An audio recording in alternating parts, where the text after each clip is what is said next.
Good afternoon, preppers. Welcome to Goshen Prepping. It seems that a war with China, between the U.S. and China, is coming, and it seems inevitable too.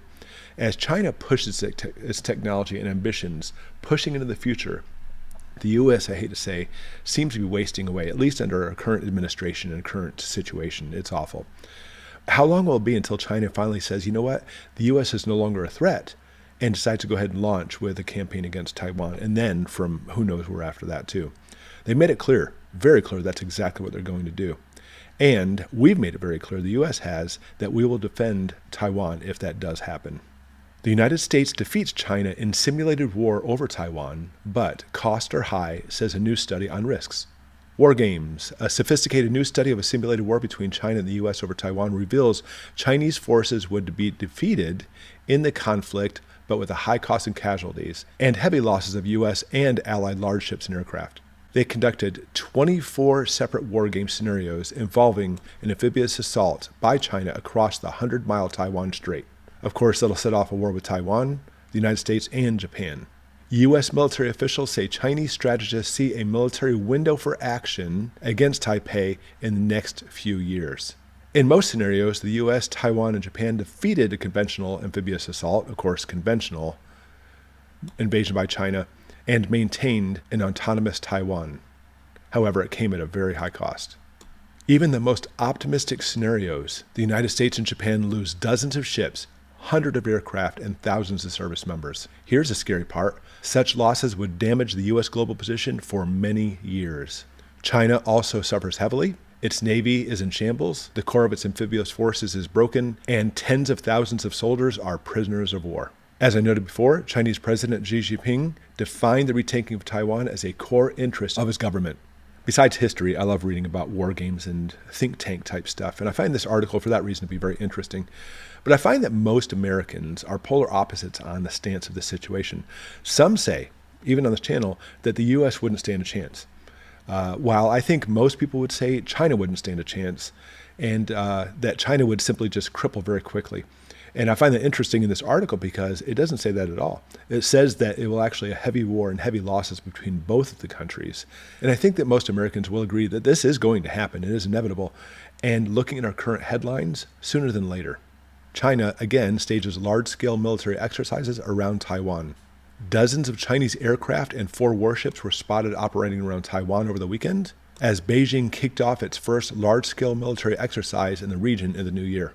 On Sunday, they sent 28 warplanes across, and the group was among at least 57 Chinese aircraft that took part in the drills. The Eastern Theater Command of the People's Liberation Army confirmed that the PLA troops were staging exercises in the waters and airspace around Taiwan. And understand the sole purpose of this is not simply to provoke Taiwan. No, they're running tests. They're doing military drills. China is making dry runs, not only to test their own military, but how Taiwan will respond.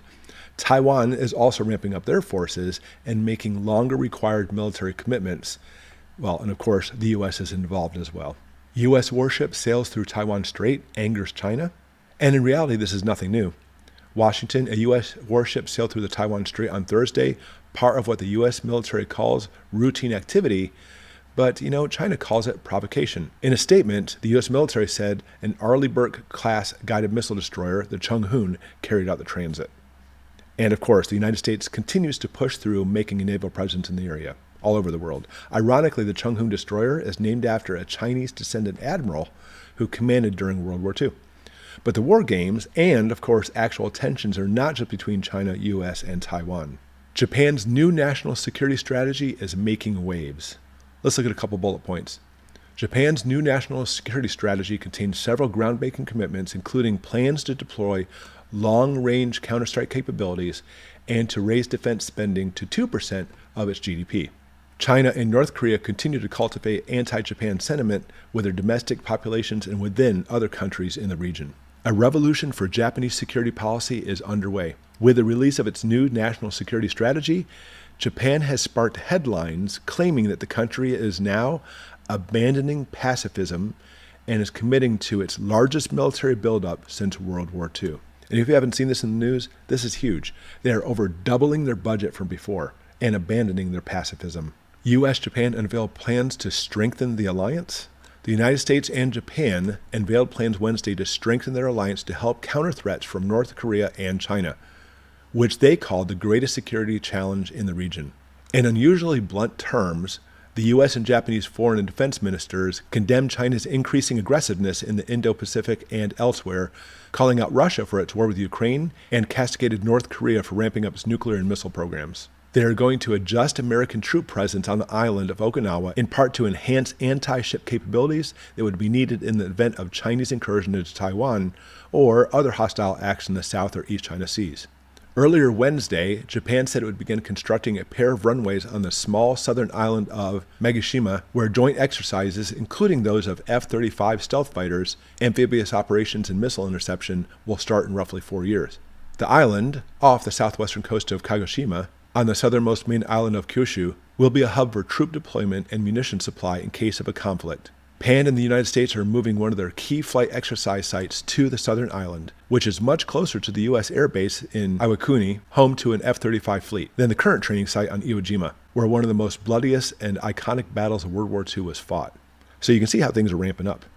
And it's amazing how Iwo Jima was actually the place where the United States was against Japan, but now the United States and Japan are such close allies and need to be that way to counter off China.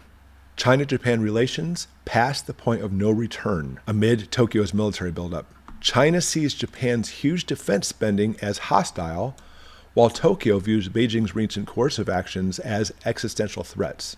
It's just really funny how China calls what Japan's doing as hostile. Look what China's doing. Japan's plans to boost military spending to levels not seen since World War II look set to further weaken its already shaky ties with China. Tokyo last month referred to China as a threat for the first time in a draft of its revised national security strategy. Their prime minister justified doubling Japan's defense budget over the next 5 years by saying this country and its people were at a turning point in history. And I don't know about you, but I see this more than just saber rattling, because you have to see the history involved. Remember, pre-World War II, sides were being taken. Countries were actually getting on one side or the other to be able to fight. The same thing is happening now right before our eyes. As we can see from the articles, it's not just Russia, Ukraine, and Europe, but Asia, North America as well. And just like World War II, the war enveloped the entire planet. And it seems, ironically, that most of the same countries can be involved, just kind of like some switch sides. No time to waste in prepping. Understand, World War II, upwards of 60 million civilians died, most from starvation and disease. So how are you going to prepare for this upcoming World War III?